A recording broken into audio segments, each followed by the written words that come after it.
Welcome to Breaking the Barrier, a Western lifestyle podcast highlighting those breaking barriers both in and out of the arena. I'm your host, Rebel Sjeklocha, and today I'm sitting down with Sawyer Gilbert, the 19-year-old 2021 world champion breakaway roper. Sawyer, thanks so much for joining us. Thank you for having me. So first off, I'd like to offer congratulations. It seems impossible to start without first talking about your recent win in Las Vegas, winning your first world championship. Tell us what that experience was like for you and what that accomplishment means. I think I said it like in the interview when I first won it. It was my dream before it was even possible. I'd been working my whole life to win something that a couple of years ago breakaway ropers didn't even have the chance to win. And then when I finally did when I finally made the finals, or won Cheyenne, was kind of the first time that I knew I was going to make the finals. It was kind of a turning point in my life where I was like, I have a future in this. I just have to keep working harder, and I have a chance to win it. I just got to keep doing my deal and keep horses underneath me and keep going in the direction I'm headed, because I'm headed for great things. Awesome. So the structure of the breakaway roping at the NFR is pretty different from the other events. You still compete in 10 rounds, but those rounds took place in 2 days as compared to 10 days. Tell us about the format of the rodeo and kind of what the production is like from a logistical standpoint. The people that put it on did a great job putting it on. It was, we got kind of the NFR experience, even though that we didn't get 10 days and we didn't get to be in the Thomas and Mack. But the setup was really good. The calves were outstanding, and they did do a very good job. They had a great sound crew. They had a light crew. They introduced us. They made a big deal. They played lots of music. That kind of thing was outstanding. The setup itself was very intense. We had about 12 minutes, 15 minutes in between each round, and we ran 5 a day. And it was a whirlwind of emotions. It was about as intense as you could ever make one be. It was a lot. So obviously competing at this level requires a lot of mental toughness.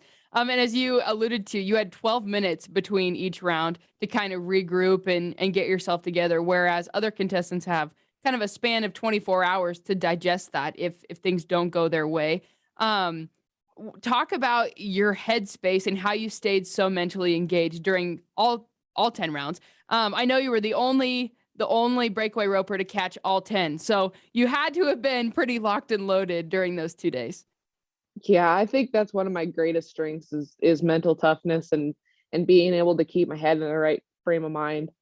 And just like you said, like if I would have had 24 hours, I think I would have been able to ride the one horse the entire time. But the intensity between me and the environment around her, it caused her to get a little hot. And so I had to have another horse standing right there, saddled and warmed up before it even started, because just in case something happened, you didn't have time to go and fix something or correct something. You just had to get on a different horse and go on with it.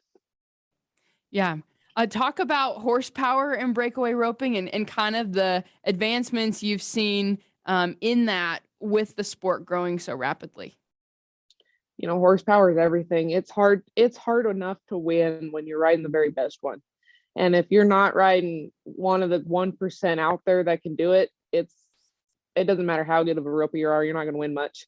And so that's one of the big things that I try to focus on every day and always try to keep improving on, is to have another horse behind my great one, try to replace the great one, and try to have a whole trailer full of outstanding horses, because it's very easy. It's hard to keep them working, and it's very easy to lose them. I mean, it's something happens and they slip and they might be done for the year.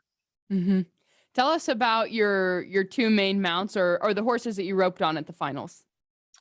The one that I rode was my good Hollywood mare. She's 16. I rode her most of the summer until up to Cheyenne. And then the other horse was my old faithful, the 16-year-old gelding, Roger, that he's taken me everywhere. He was the horse I made the American on. He was the one that was the horse that kind of built me, was what I always say. And those 2 animals together they're a great team. They kind of play to each other's weaknesses and strengths and stuff like that. And so the other horse that I had standing there was my brother's horse, Big Enough. I rode him at Pendleton and Cheyenne. I didn't get to ride him at the finals, but he definitely shined in the longer setups, and I rode him in some of the other jackpots that week. That's awesome. So you've accomplished so much already in your young career. The American in the junior high ranks, in the high school rodeo circuit, just to name a few. The list really goes on, so I'm not going to list all of your accomplishments because I know I would forget something really important. But how did those different stepping stones prepare you to become a world champion? Like stepping stones are very important. It's important to, it doesn't matter how badass you are when you are a kid, you need to take all those stepping stones. You need to go to the youth rodeos, the 12 and unders, the 14 and unders, and then you have to go to junior high, high school, college, amateur rodeos, and so on. It just, because each of them have a lesson to teach you, and each of them you're going to make mistakes, and there it gives you enough confidence that you can make the mistake and fix your mistake and then win, and then you can move on. And that's kind of how we learn. That's how everybody learns, is through mistakes and stuff like that. So I think all of those associations will teach you something, and they all give you the confidence. I mean, just like this was basically my first year that I tried to make the finals. And when I didn't win, or I had doubts, I could stop and be like, wait a minute, I won this jackpot a year ago on this day. Like, I can win. Obviously I got this. I just need to keep going with it. I still just need to do my job like always. And so it gives you confidence in yourself, and you look back and think, okay, yeah, I did that. Okay, why are you doubting yourself now? Yeah. So those rodeos are obviously a key part of preparation, but a lot of preparation goes on at home. When you're in the thick of preparing for a goal, or have something in your sights, what does that preparation process look like for you? Lots and lots of hours.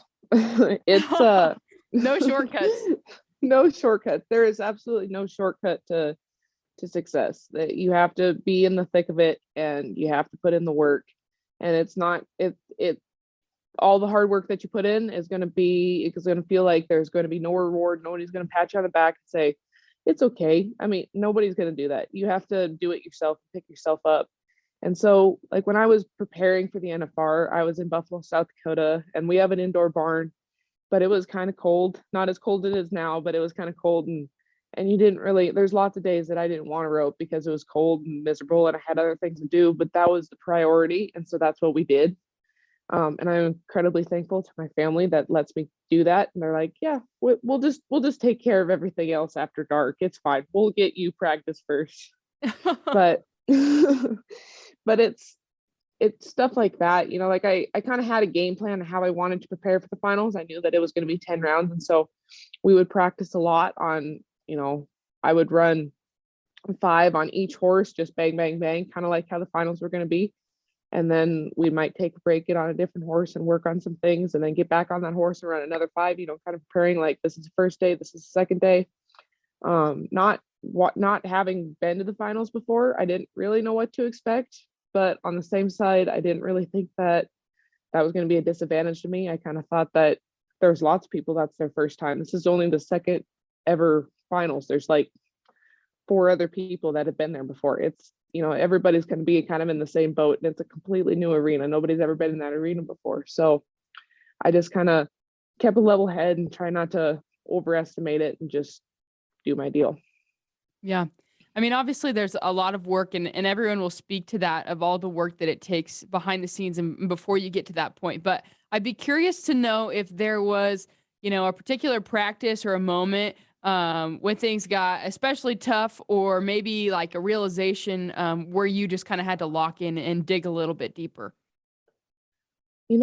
Honestly, I didn't rodeo in October. I wanted to stay home and practice. After a long year of rodeoing, I didn't really get to practice a lot this summer. And so I wanted to take some time and just practice, work on some young ones, trying to get my head back into the frame of practicing. And then I went back to Texas and jackpotted for a couple of weeks, and I did not win anything. I mean, I won probably enough to pay for my fuel down there and back. That's it. And I got home and I realized, like, okay, the next rodeo that I'm going to is the national finals breakaway roping, where I have a chance to win the world. And I was very stressed. Like I was not a happy camper there for a minute. because I expected myself to be the very best I had ever been. I expected myself to rope better than I ever had before in my entire life tomorrow. And that's not going to happen. And so I wanted, I would throw, I would top knot one in the practice pen and I would just completely lose it because that was unacceptable. I could not do that. And then it kind of went on for like a week on all the practice horses that we rode. I've got like 6 practice horses and then my good ones. And so we were running, 200 calves a week trying to get practice for the NFR. And every time that something didn't go good, I would get very stressed and kind of fall off the path of where I need to be. And finally, Dad told me, he's kind of my mentor, and he was like, "You just ran like 250 calves. It's Wednesday, this week. Obviously, you're not going to catch them all. Okay, there's like the calves they're not perfect. There's a practice pen of calves. They're not all good. You're riding lots of different styles of horses. You're not going to catch them all. You got to accept that. And if you keep doing this, you're not going to rope good at the finals because you're putting so much pressure on yourself right now." And after that, I kind of took a step back and was like, you know what? It's fine. Like it's going to be hard, but I can still do it if I just stay on the path and don't put too much pressure on each individual calf. And after that, it really turned around, and it really felt sharp to me. Everything that I wanted, I had like little details that I really wanted to fix before we left. And it didn't really feel sharp to me until like the last practice. And like the last practice that we went before we turned the calves out, it finally felt like now I can go to Vegas and I know I can win now because everything I wanted to fix, I fixed. Oh my gosh, I just got chills you telling me that story. That is really, really neat.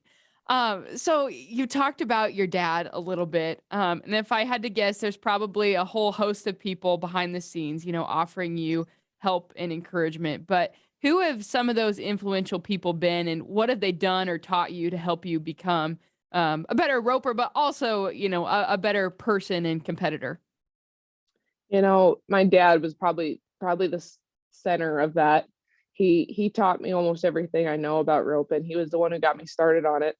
We're best friends, and he's definitely been the reason that I've achieved most of the things that I have. My mom's a big part of that too. She's a PA and physician's assistant, and she loves the roping aspect, but she's more in the the nutrition and the workout side of it. She helps me in like some of the business side of it. That's where she shines in her strengths. I couldn't do it obviously without my brother because he's the one who saved my butt this summer with his horse. But we're They come in handy sometimes, brothers they do. come in Every once in a while, yes. they earn their keep. Yeah, they're awesome that way. But he's we tease each other and tell ourselves evil things about each other, but he's always he's always on my side and he's always on my team, and he's helped me a lot. Just some of the he thinks completely different than I do, and so some of when I throw a fit about something, he like brings a completely different perspective to it, and then sometimes it really helps. Like my grandparents, they're always home taking care of the ranch when the whole family goes somewhere and watches me. So without my family, I couldn't do this. That's awesome. So your mom being a PA, you talked about her helping you with fitness and nutrition. I don't think a lot of people truly realize how physically demanding, rodeo is, and being a rodeo athlete. Talk about fitness and nutrition and that's importance, not only for you, but also for your horses. Well, I think, especially for me, the thing that everybody kind of forgets is that we're professional athletes. And so even though that we never get off of a horse like the calf ropers or never get on a steer like a steer wrestler, we're still out there 365 days a year trying to get better, working extremely physical activities, doing extremely physical things. And so it's going to take a wear and tear on your body. And so trying to eat right and stay in shape, work out, build muscle, stay flexible are all things that are going to help you stay in this game longer and be in the top 1% longer. And so it's things like that I try not to overlook. The finer details is where we're going to win money, and and things like that, is always looking for the 1% better, always trying to just get a little bit better each and every day. And that's hard to do when you're, you know, great, because it's hard to get, the better you get, the harder it is to be great. So, and stuff like that, my mom really comes in handy for stuff like that, because she looks at it from a medical side and the professional side of that, and can help me, look for that. But like, especially for the horses, if a horse, they're tough animals, but on the same side, if they're fat and they're out of shape and they're soft, they hit themselves, they're liable to tear something, and now you've got a large, expensive problem that you're hauling around that cannot do its job anymore. So trying to keep them, in the 1% again, and keep them in the best shape of their lives and keep them going, is just going to help them stay longer and better. Certainly. So you're making waves in a sport that's really just honestly gaining popularity by the minute. It kind of seems like. What is it like to be beginning your professional career when Breakaway is just kind of really coming to its own on a much larger stage? I think it's coming. Breakaway roping is coming along. It's going to get better. It's going to get bigger. Some of it, it's just going to need time. And some of it, that the breakaway ropers themselves are going to have to push.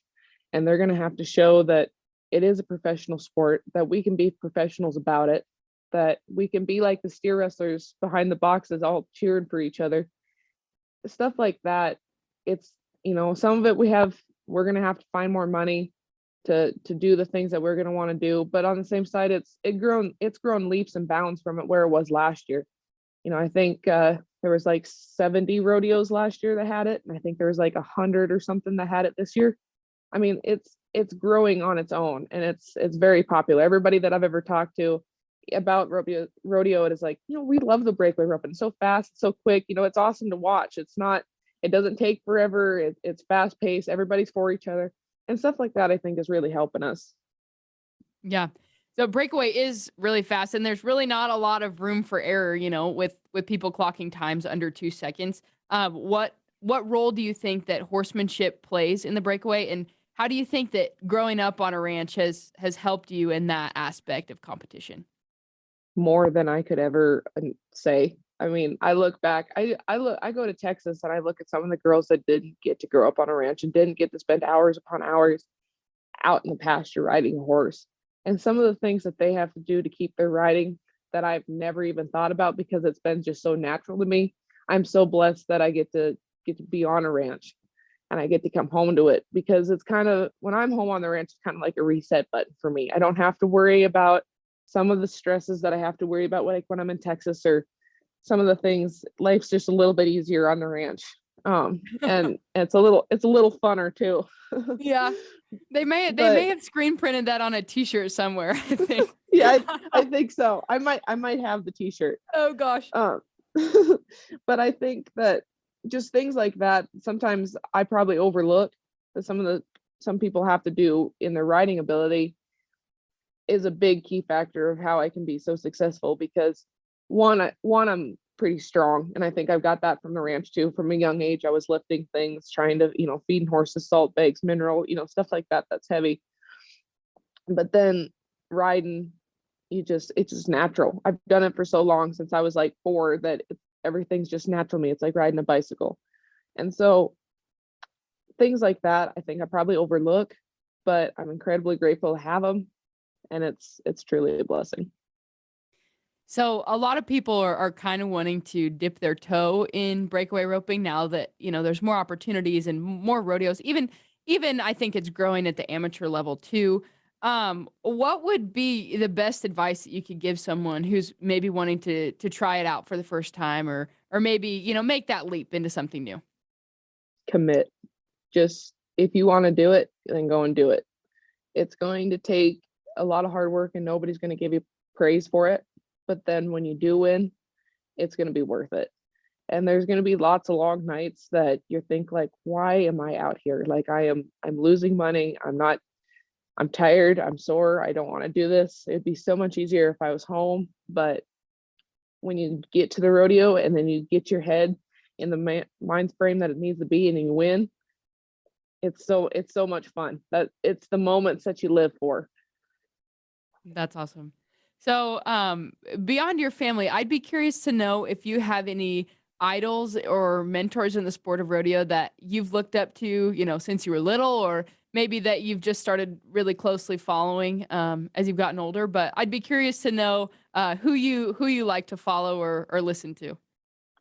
Like this is a very weird, and it might be the wrong thing to say, but I never had a hero. Like my hero was always myself 20 years from now.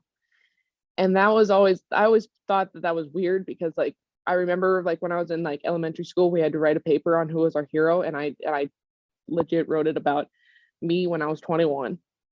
And there's lots of people that are like, oh, you're too selfish. Like you need to get off your high horse. But I really don't think that that's me being selfish. I think that's just me owning my own skill and living up to it. But on the same side of that, like some of the greats have given me a lot of advice about, horsemanship or how to take care of business, sponsorship, deals like that. Like, Jackie Crawford, Larry D. Guy, JJ Hampton, those people that are always willing to help, the girls coming behind them, the ones that are going to continue on after they're done, continue making this sport great. And they're great people. They're great friends. They're great allies to have. They can make things happen. Me and JJ, we have a saying, so we probably can't say it on here because we're both kind of cuss like sailors, but we both we both want each other to do good. We all want each other to do good. And I think Jackie Crawford was the first one to tell me congratulations after I rode out of the arena after I won the finals. And the day before, after the first day, before the second day started, Larry D was in the arena with me trying to calm down my mare because she had reared out the day before. She was kind of giving me some points and tips about how to keep her calmed down. And so we're all for each other, and that's a kind of a great community to be in, that everybody's kind of their friend and everybody wants you to do good. Awesome. So as we kind of wrap things up today, obviously you have your eyes set on the future, and I would love to know if you feel comfortable sharing what some goals are you have for 2022, and maybe some goals you have for the long term as well. I think it might be my toughest goal that I have for next year coming up is that I want to up my winning percentage. Just the things that I let slip this year, like on the ones that only add $1,000, I might run through the barrier or I might miss the calf. Stuff like that. I want to try to make those better because the $1,200 I won from that rodeo might make it easier later on in the year. And so things like that, I want to try to get a little more dialed in. I really want my next big goal is I'm trying to make more horses, trying to get more horses in my arsenal so I don't have to wear one horse out to try to make, all these rodeos. I can still go to the same amount of rodeos, but not be so tough on my good horses. I can spread it out a little bit more. Obviously, I want to win Cheyenne and Pendleton again. I want to be a two-time, 2 years in a row there. I also want to win, all the big ones. We're just getting ready to leave for the winter kind of rodeos down there in Texas. And so obviously I want to have a phenomenal winter and try to make the finals before really the summer starts. It's kind of my biggest goal right at the moment. And then one of my long goals that I haven't got completed in like 3 years is that I want to win a WCRA segment. I've come close like 4 different times, but I haven't ever won it. So that's definitely a thing that I look forward to this year is trying to get that checked off my list. We've covered a lot, and you have been absolutely killing this. It's been awesome. But is there anything that we haven't talked about that you want to add or anything like that? I don't know. I could talk forever. Well, you're pretty good at it. So I don't know. I think the one of the things that I get asked some of the times is, if you could do it over again, what would you change? And I don't have any regrets about any of the things that I did. I could probably go back and say that when I got an argument with this person, I wish I would have said that, but I didn't, and so I'm not going to change it. But on the same side, I don't have any regrets about my performance inside the arena. I think everything happened for a reason, and I'm incredibly grateful of how it ended up. This year was by far maybe the funnest year that I've ever had, ever. Just rodeo and being out on the road, meeting the people that I got to meet, staying the places that I got to stay. It was beyond a dream come true, and I really hope that I get to do it again. That was 19-year-old Sawyer Gilbert, South Dakota native and 2021 world champion breakaway roper. As a reminder, new episodes of Breaking the Barrier are now available every Tuesday and can be found wherever you listen to podcasts. Breaking the Barrier is produced by the Rural Radio Network.